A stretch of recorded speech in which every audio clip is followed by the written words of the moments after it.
just got a call. Minister has started. Next probably 15 minutes he would be here. So Rahul, let's have the honor of listening to you before he joins us. Rahul Mirchandani, Chairman of Aries Group, handsome, dynamic, and driving the business in a big way. I see 3 generations working. Incidentally, unfortunately, I would say I didn't meet Mr. Mirchandani, but Rahul, amazing leader, a human being, and he has got his son Arman also here. Rahul, all yours.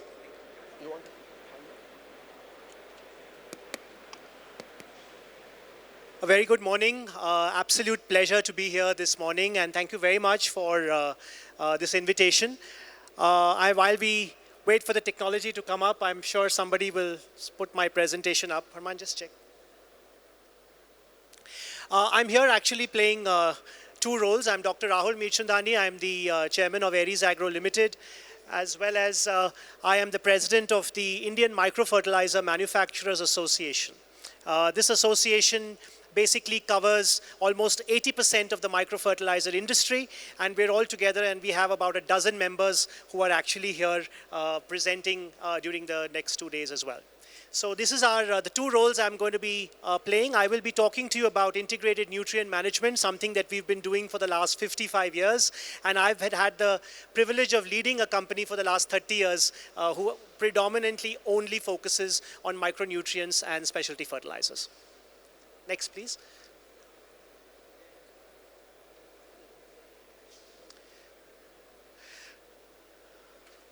How do I go back? Yeah. Perfect. Thank you. Thank you. The Indian Microfertilizer Manufacturers Association has been around for the last 4 decades. We're very proud, like I said, to have a seat on the table on almost every conceivable fertilizer policy-making body that talks about microfertilizer and its benefits. We also are members of global and Indian associations, as well as we host our own national flagship summit, which brings together the entire microfertilizer industry in one place. IMMA and its members constitute 80% of the microfertilizer industry. We have been pioneers in various technologies that we've brought into the market, and I am going to be talking about them as we go along. My own company, Aries Agro, we are in the business for the last 55 years. We are pioneers in chelation in India. We brought the technology of chelation to the Indian market in the 1970s. It remains the bedrock of everything we do. Our company has been in this market for the last 55 years. We have 11 million farmers who bought from us last year, and a total of 130 brands, giving the agroclimatic and fertilizer requirements for almost 120 different crops. That's the kind of range and scale that Aries has built up. And we're very proud that we have actually written the chapter for agriculture double farm income with Niti Aayog, and we managed to bring in the fact that balanced nutrition must be recognized as a national imperative and not as an also-ran within any fertilizer policy. So it is fertilization which is really going to be the foundation of doubling farm income, and that is a part of policy today that we have been able to put together. This is, of course, snippets from the Balanced Plant Nutrition Handbook. This is, of course, released by the Prime Minister. It's part of our Double Farm Income Committee.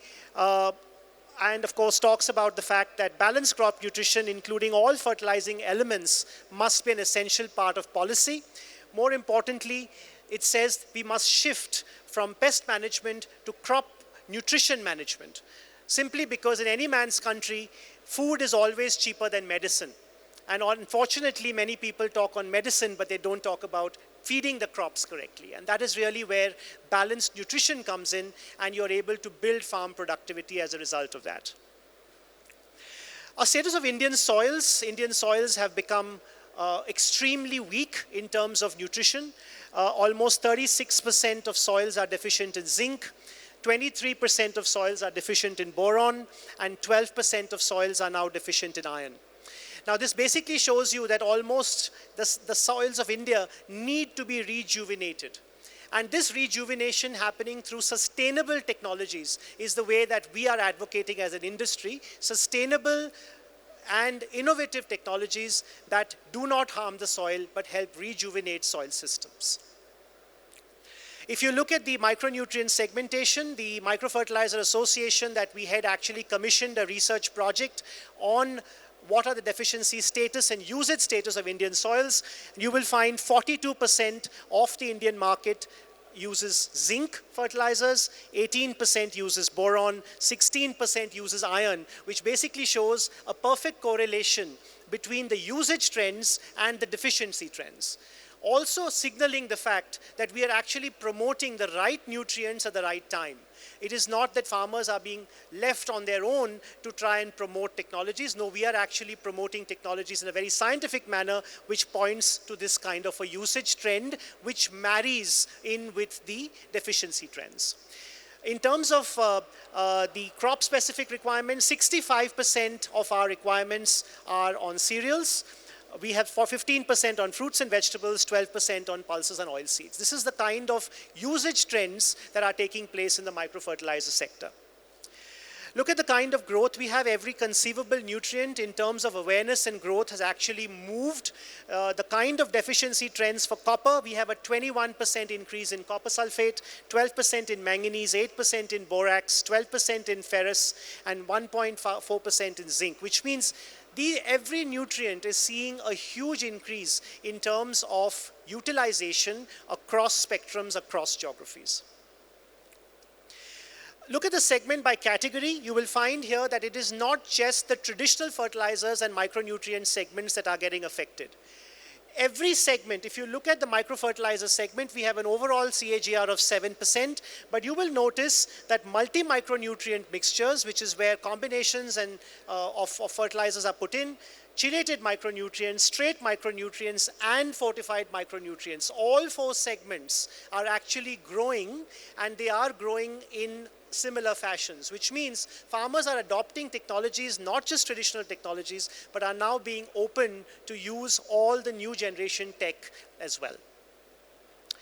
What is causing all of this growth? I think it's important. Yes, seeing the numbers is great, but what is below this growth? What actually drives this growth?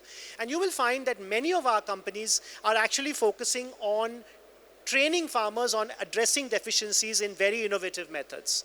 I think the innovative methods of actually getting the technologies out there which will train farmers, track the deficiency, and then tame the soil.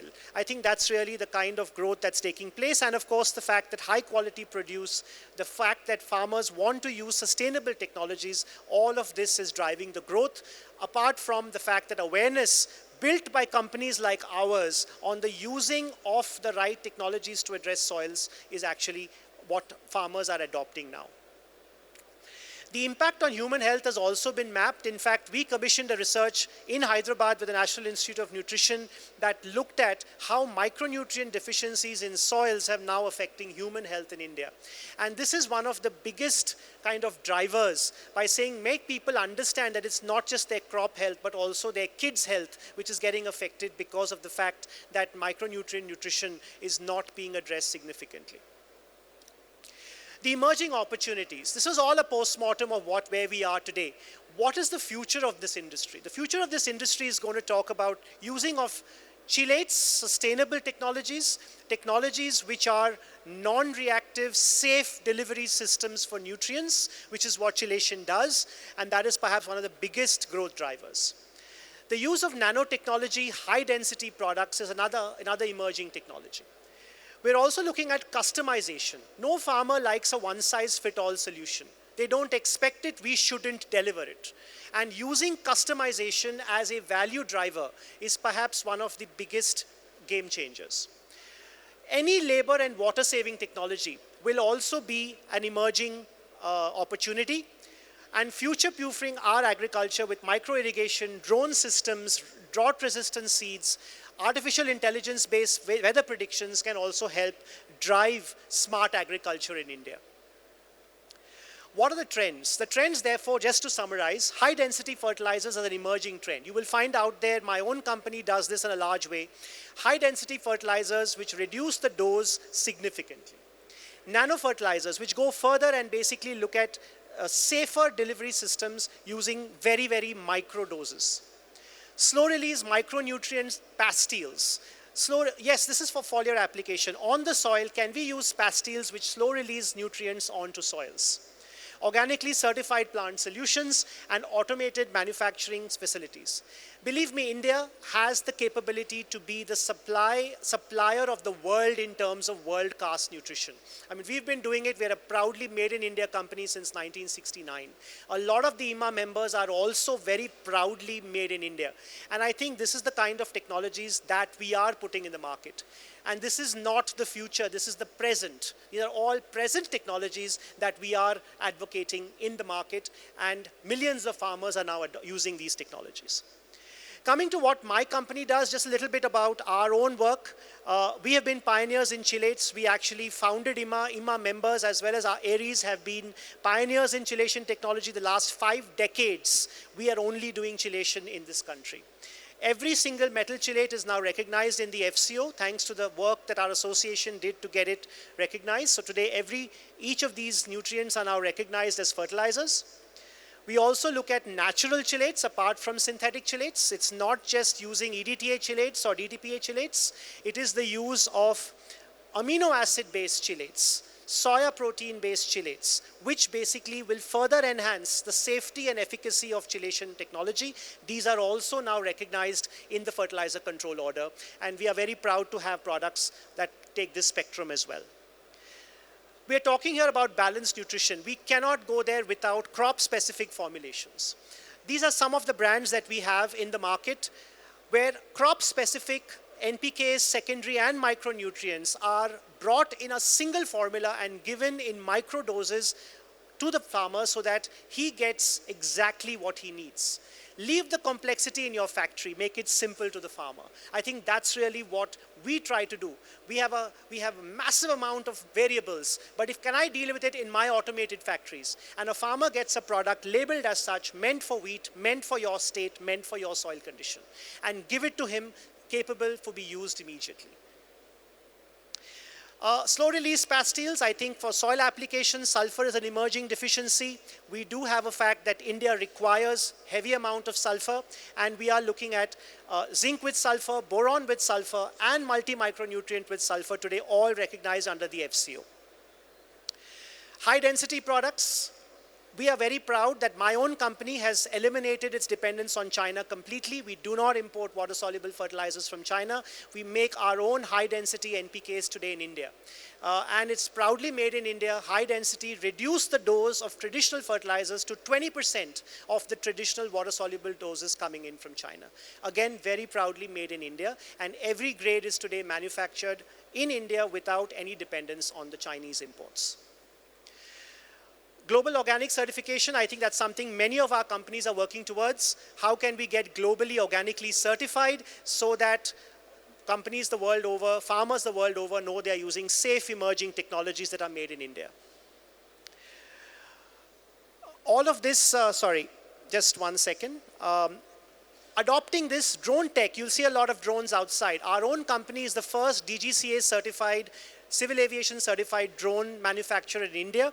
We are very proud that we have got a technology that now is in the market for the last 3 years and is being adopted extremely well by farmer, but we uses a spray as a service model. It's not that the farmer is buying it. We've Uberized a drone where basically they can book on an app and say, this is the time I want you to come and do a spray for me. And that's how we take spraying as a service as an emerging technology. And lastly, all of this data is useless unless we deliver this information digitally to the farmers using the India Agri Stack. It's a phenomenal resource. YouTube channels, Facebook pages where farmers are all the time looking for information. We had a session on watermelon. We had 32,000 farmers log in at a single point of time just to look at the session. Farmers have adopted digital technologies in ways that we can never comprehend.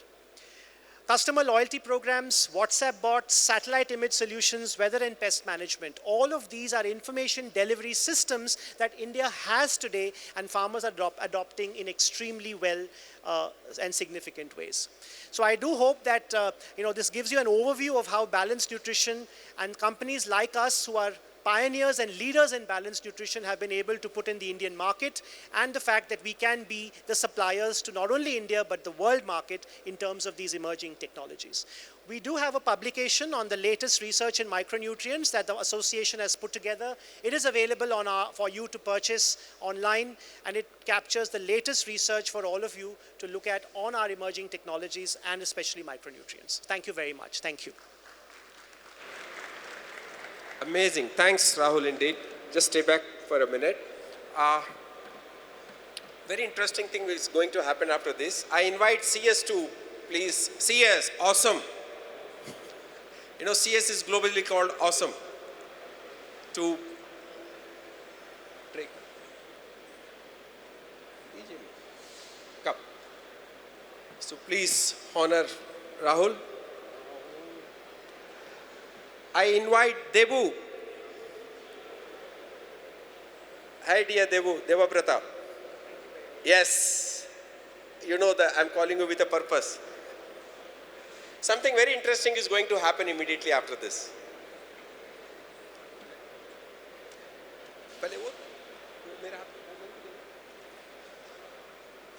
So please hand over the plaque to Rahul. Debu is chairman of IMMA Energy. Of course, CS, everybody knows, is chairman of Pacific Agri Sciences, Singapore. Thank you, Rahulji. Thank you so much. Please stay back.